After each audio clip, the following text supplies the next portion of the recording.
Assalamualaikum warahmatullahi wabarakatuh. Selamat sore semuanya. Kita jumpa lagi di Ngobras Fakda, ngobrol asik dan santuy bersama Fakultas Dakwah IAIN Purwokerto.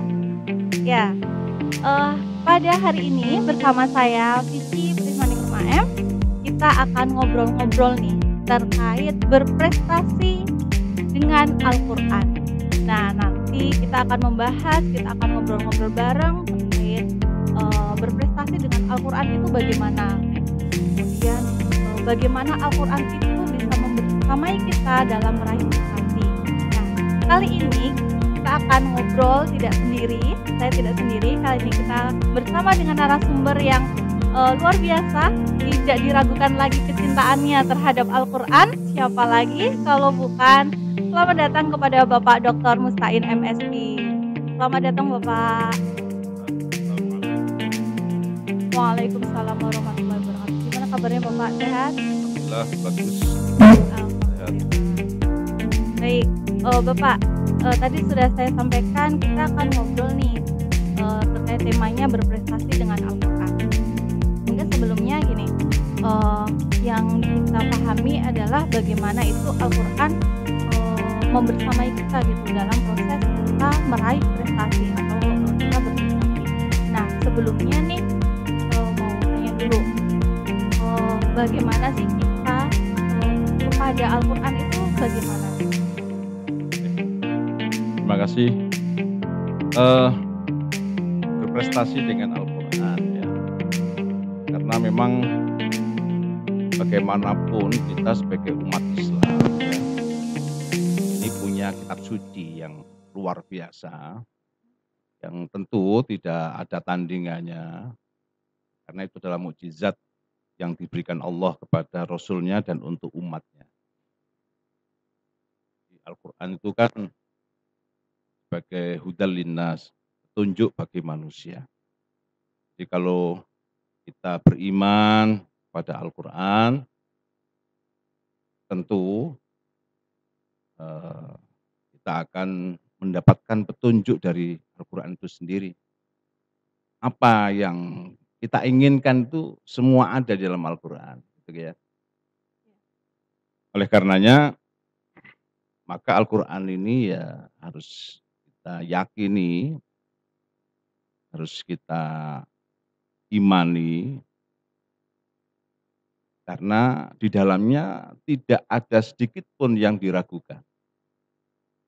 Dalam surah Al-Baqarah, insyaallah kita semua hafal ya, di awal itu. Dzalikal kitabu la raiba fihi hudal lil muttaqin.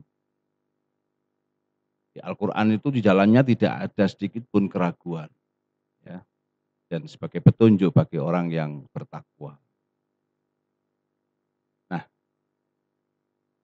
orang yang bertakwa ya, kalau kita lanjutkan di dalam ayat itu ciri-cirinya adalah alladzina yu'minuna bil ghaibi wa yuqimunas shalah wa mimma razaqnahum yunfiqun. Nah, ini kalau eh, kita ingin menjadi manusia yang kafah, manusia yang sempurna di hadapan Allah Subhanahu wa taala, maka apa yang disampaikan oleh Allah, difirmankan Allah tadi, bahwa di dalam Al-Qur'an itu tidak ada sedikit pun keraguan, ya. Maka kita harus bagaimana? Setidaknya perintah Allah yang kedua adalah kita harus membaca. Membaca. Karena membaca saja itu berpahala, maka otomatis membaca itu juga bagian dari pengamalan. Ya, berbeda dengan kita membaca koran ya. Kalau membaca koran itu kan cuman membaca ya, kemudian kita pahami ya, dan belum tentu itu kemudian kita amalkan ya. Paling hanya sebatas pengetahuan. Mendapat informasi Ya, baru gitu. hanya mendapatkan informasi baru Ya. begitu. Ya, soal itu nanti, eee, informasi itu bermanfaat atau tidak, Mmm, itu tergantung kitanya kan gitu. iya. Tapi kalau Al-Quran tidak, Al-Quran itu luar biasa. Begitu kita baca saja Al-Quran itu sudah berpahala coba, berpahala. Belum sampai kita amalkan secara nyata dalam kehidupan ya, Baru hanya baca baru aja baca ya, Mas? saja gitu, Iya. baru baca saja itu sudah punya pahala. Sebagaimana yang disabdakan oleh baginda Rasulullah Muhammad SAW, "Man qara'a harfan falahu hasanatun, wal hasanatu bi asyri amsalihha, la aqulu alif lam mim harfun, bal alifun harfun wa lamu harfun wa mimu harfun." Hadis. Eee, dalam hadis tadi, disebutkan bahwa barang siapa yang membaca Al-Quran satu huruf saja, satu huruf ya, itu sudah bernilaikan ibadah. Masya Allah. Iya, satu kebajikan, ya. Man qara'a harfan falahu hasanatun.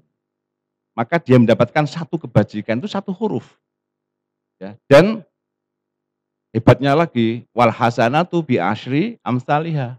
Satu kebajikan itu bisa berlipat menjadi 10 kebajikan Masya dan tak Allah. terhingga.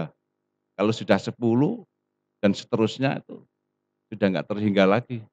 Padahal itu membaca dalam satu huruf ya. Bahkan Rasulullah di dalam hadis tadi disampaikan, "La aqulu alif lam mim harfun." Saya tidak mengatakan bahwa alif lam mim itu satu huruf, tapi 3 huruf. Alif, Alif, lam, dan mim. iya, alif, Iya. lam, dan berarti 3 huruf. Jadi kalau kita membaca itu dengan terbata-bata misalkan ya, atau mungkin kurang bagus bacaannya, itu Iya, pun sudah dapat pahala. 3 pahala.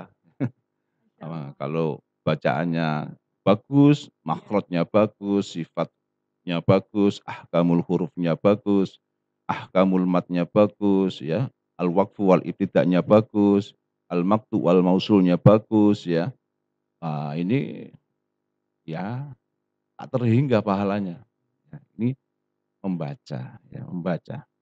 Dan masalah membaca ini penting ya, penting saya sampaikan bahwa terkadang banyak orang yang memandang bahwa seolah-olah membaca itu sulit gitu, ya. Mmm, Karena logatnya sudah kadung logat Indonesia, logat bahkan Indonesia daerah, kita banget, berdaerah ya, Jawa Pak, ya? banget gitu ya.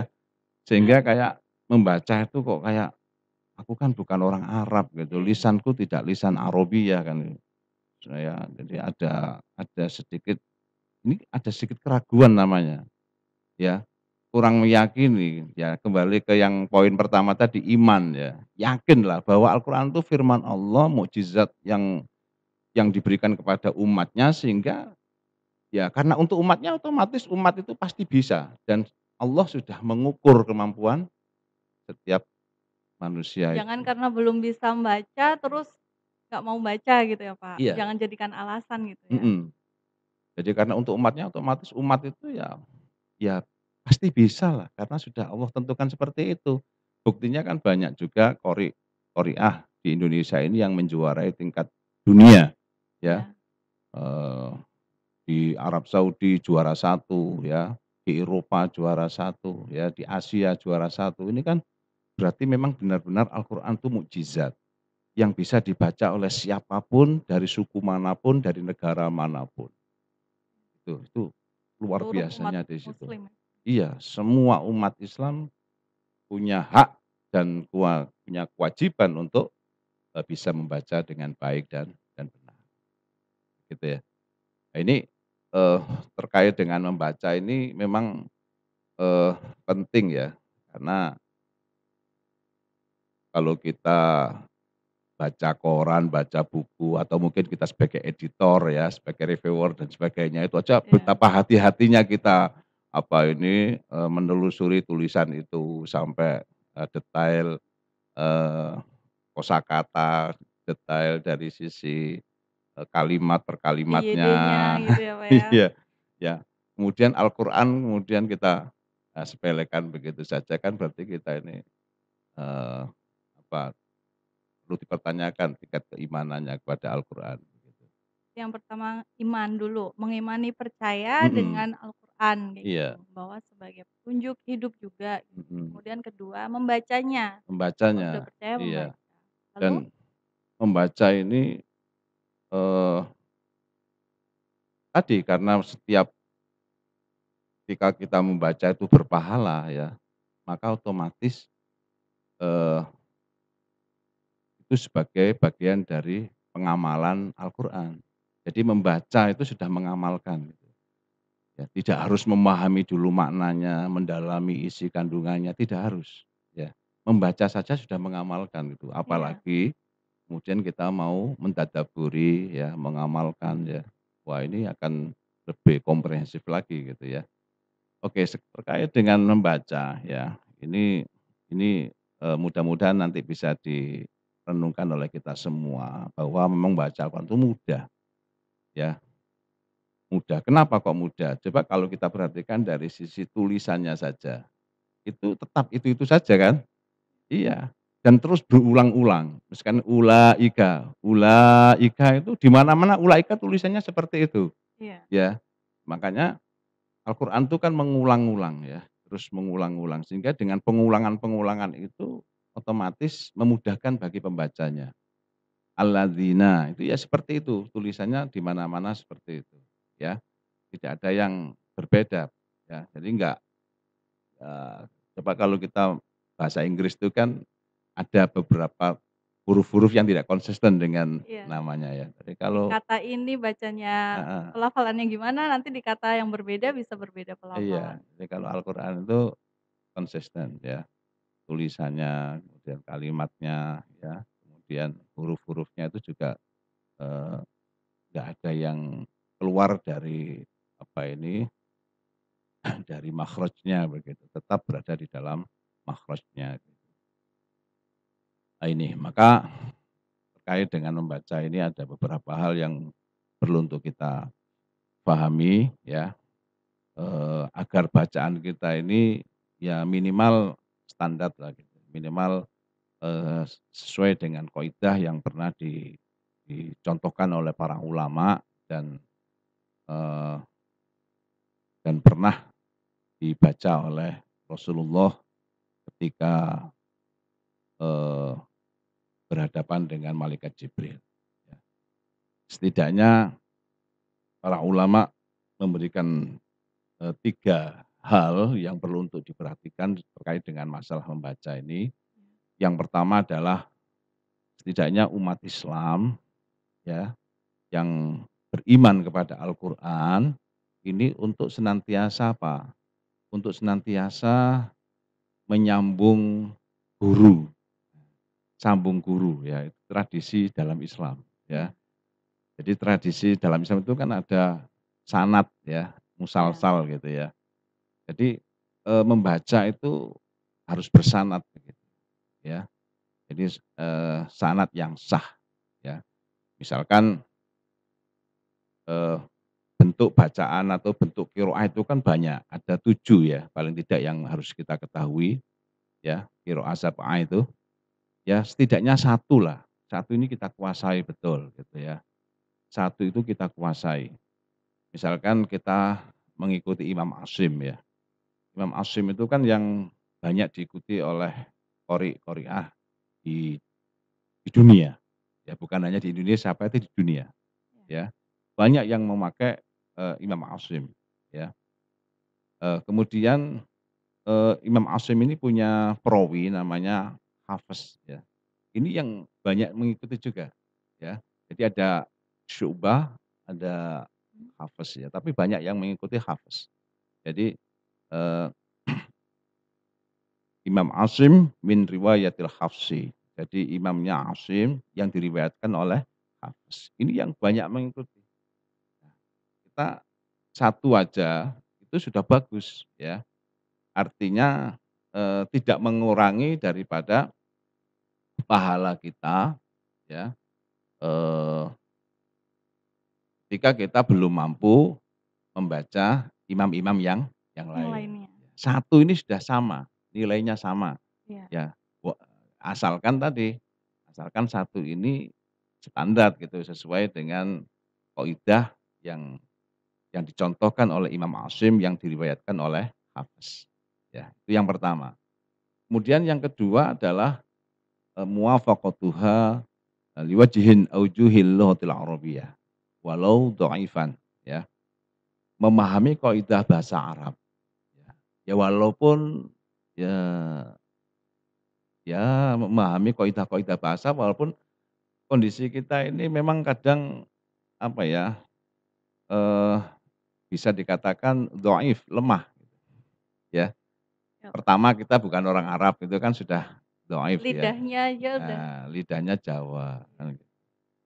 Kemudian kita juga, kuliah, sekolah nggak pernah jurusan bahasa Arab, jurusannya iya iya, matematika ya. punya jurusan Ya umumnya seperti ya, Pak, saya ya, juga lain. dulu sekolahnya umum ya, SMA ya, IPA, kemudian, eee, sekolah di keguruan umum ya, kemudian di ilmu komunikasi ya, Ya, hampir tidak pernah belajar tentang itu secara spesifik ya, khususnya bahasa Arab, ya ini. mungkin yang spesifik kalau, teman-teman yang pesantren kayak gitu ya, Pak, ya? Iya, yang di pesantren Ya, atau yang kayak di teman-teman kita misalkan ambil jurusan PPA itu kan juga spesifik bahasa iya Arab ya.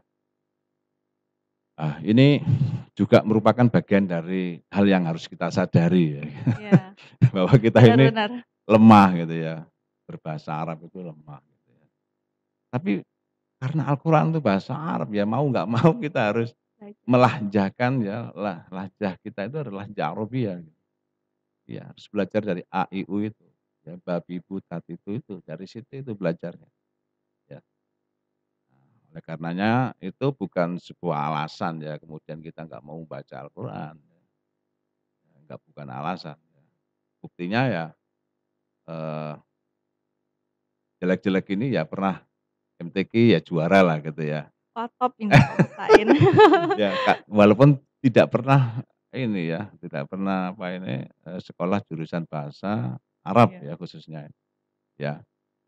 Nah, ini nggak ada alasan bagi kita untuk kemudian menghindar dari Al-Quran yang memang berbahasa Arab, ya.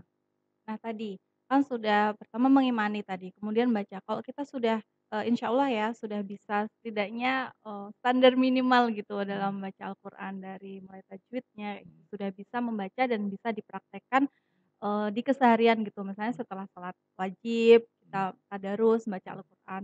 Lalu apa lagi nih, Pak? Oke, ya. Tadi syarat yang ketiga, saya lengkapi sekalian, itu ada syarat ya yang harus dipenuhi bagi pembaca Al-Quran itu eee, selain tadi harus musalsal ya, bersanad, ya, kemudian yang kedua adalah, eee, berusaha untuk apa, lidah kita itu bisa menjadi lidah Arab gitu ya, walaupun lemah kondisi kita dalam sisi mungkin pengetahuannya begitu ya, atau dari sisi pengalamannya mungkin ya. Ya. Tapi, bagaimanapun itu harus dipenuhi gitu ya, bil-lahjatil arabiyyah, dengan lahjah Arabiyah. Kemudian yang ketiga adalah, eee, para ulama menganjurkan kepada kita supaya apa, muwafaqatuha, liratmil Utsman walau ihtimal, ya. Yaitu mengenali tentang ciri-ciri ya, tulisan yang ada di dalam Al-Quran itu, ya. Terutama, eee, hal-hal yang berhubungan dengan Khat Utsmani, ya Khat Ya. Utsmani, ya. Ya misalkan ada harokah ya, ada harokahnya di sana, kemudian ada hukum bacaannya ya, kemudian ada, tanda wakofnya Ya. ya, itu harus difahami ya. Karena memang, eee, ciri khas ya daripada khutmah Utsmani ini, eee, menjadi sebuah tanda ya, bahwa peradaban Islam itu luar biasa ya. Peradaban Islam ini, selalu mengarah pada titik cerah ya, eee, titik cerah, titik, apa ini, keemasan ya. Oleh karenanya, eee, pemahaman tentang ciri khas ya Khat Utsmani ini menjadi sebuah hal yang mesti harus kita pelajari dan harus kita pahami. Walau walau ihtimal gitu ya, walaupun hanya sedikit, Walau nggak apa-apa. sedikit. Iya. Oh, ini, eee, ciri-cirinya, ya misalkan di situ kita mengetahui tentang harokatnya, kita mengetahui tentang tanda-tanda baca dan sebagainya ya, kemudian bentuk khatnya ya, itu harus kita kenali begitu.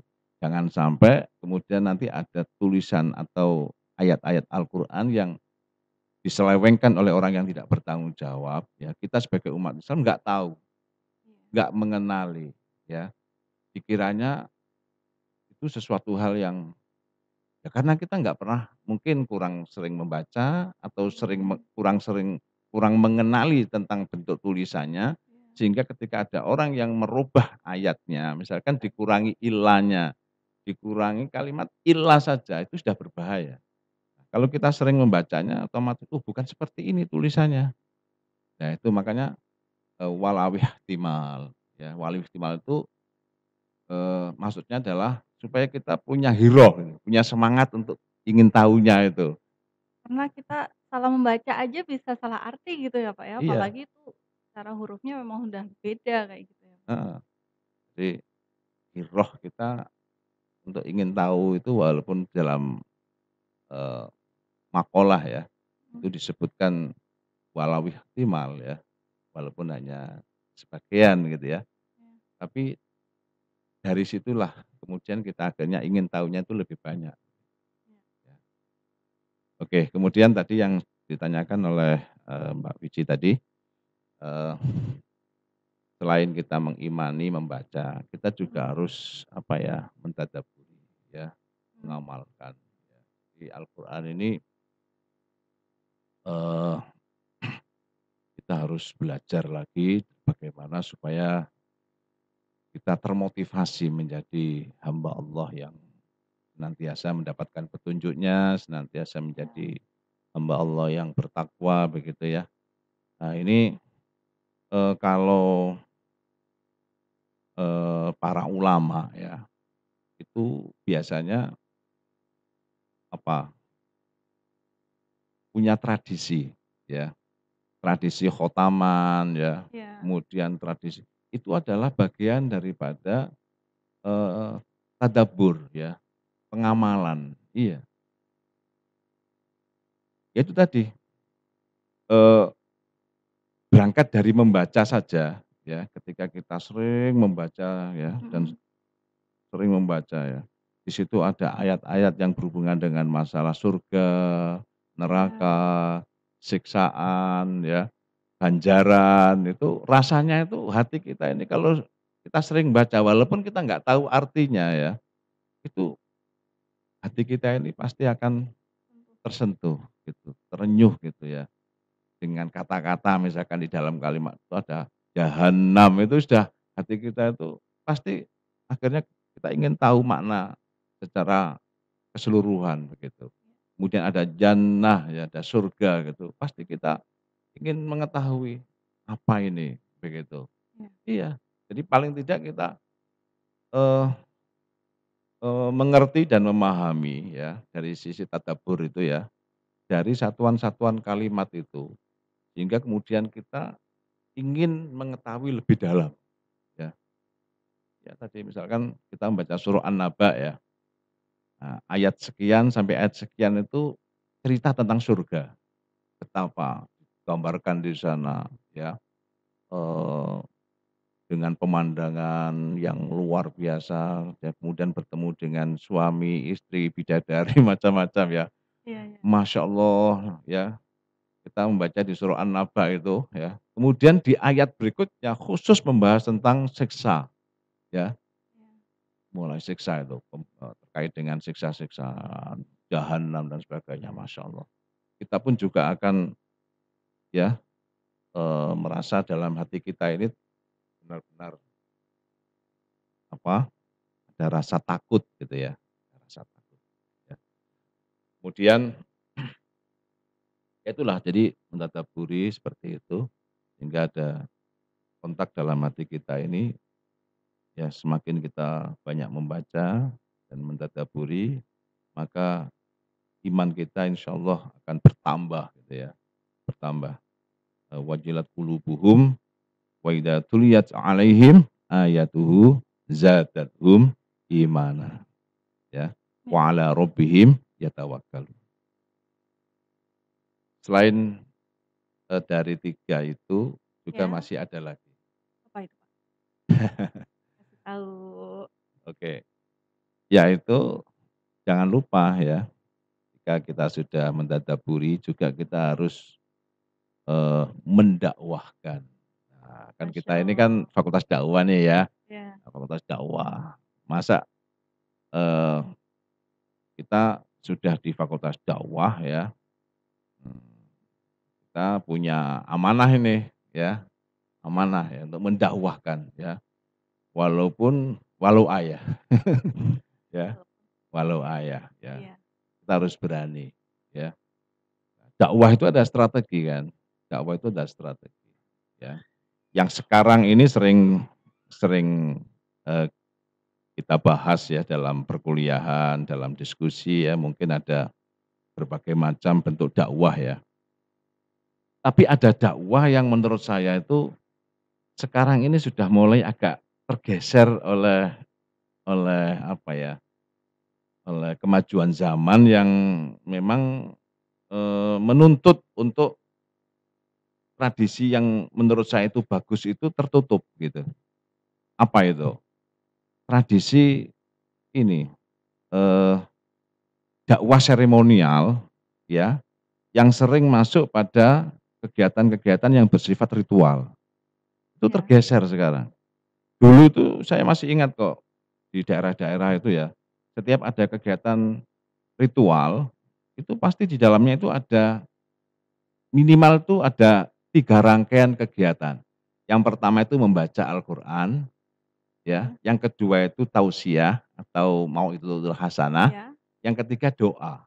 Dan ini dipilihkan orang-orang yang sholih, ya orang-orang yang bagus gitu ya. Bacaannya bagus, yang ceramah juga orangnya pengetahuan agamanya juga bagus ya, kemudian yang doa ini juga biasanya dari orang-orang kesepuhan, orang-orang yang minimal ya tokoh di masyarakat itu. Dan sekarang acara seperti ini tuh agak sedikit tergeser tergeser. Sehingga dakwah Al-Qur'an ini hampir jarang kita dengarkan di acara-acara ritual itu. Pernikahan, ya kita ambil simpelnya saja di gedung, makan pulang mhm, sudah pulang, ya. Kemudian di rumah pun juga kita nggak sempat ngadakan seremonial ini. Padahal ini penting menurut saya, penting ya. Misalkan begini Mbak Vici ya, eee, Mbak Vici punya tetangga ya, tetangga. Tetangga ini kebetulan bukan alumni pesantren ya, iya, bukan alumni pesantren. Otomatis karena bukan alumni pesantren jadi, eee, ya kurang kurang banyak pengetahuan agamanya gitu. Sudah begitu, sudah bekerja, sudah banyak urusannya sehingga untuk masalah ngaji itu sudah ini, sudah hal yang diabaikan otomatis ya. Sehingga dalam keluarga, membimbing anak, istri, ini terkadang jauh dari agama gitu ya, oke, Pak. heeh, Jadi gini ya berarti sebenarnya untuk, bisa membersamai dalam proses prestasi itu kita, mengimani dulu mhm, Al-Qur'an gitu. mhm, Kita percaya Al-Qur'an salah mhm, satunya sebagai petunjuk hidup mhm, ya, sebagai petunjuk hidup.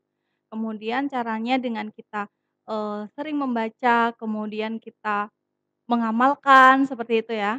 Kita sering membaca, kita mengamalkan, maka kita akan tahu isinya. Nah, isinya itu nanti, sebagai panduan gitu, sebagai panduan kita dalam menjalani hidup, khususnya dalam berprestasi. Begitu ya, Pak, ya? oke, iya, oke, iya tadi, eee, iya betul, jadi seperti tadi yang saya contohkan sebuah kasus tadi ya, itu, eee, yang bertanggung jawab kita.